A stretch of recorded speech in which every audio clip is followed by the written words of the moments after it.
This is a 2008 KOBELCO CK1600 crawler crane, equipment number CCC160194. This crawler is designed with an innovative full hydraulic system.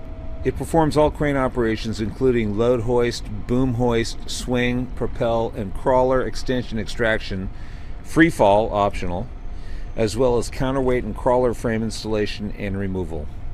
It has a maximum lifting capacity of 160 US tons, a maximum boom length of 250 feet, a fixed jib combination of 200 plus 100 feet. There's a front and rear drum with an optional third. The brakes are spring set, hydraulically released, with a multiple disc holding brake mounted inside the hoist motor, and is operated through a counterbalance valve. An external ratchet is fitted for locking the drum. The CK1600 features a high-power 6-cylinder Mitsubishi engine that cranks out 332 horsepower at 2,000 RPM, and it has a fuel tank that holds 400 liters to ensure high efficiency and long working hours.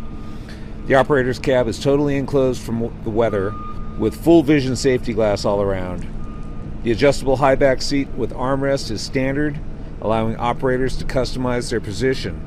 Auxiliary controls and instruments are on a side-mounted console. This crawler crane is designed from the ground up for reliable operation, convenient maintenance, and easy transport. You can see this and many other crawlers at our Houston yard. Call today to make an appointment.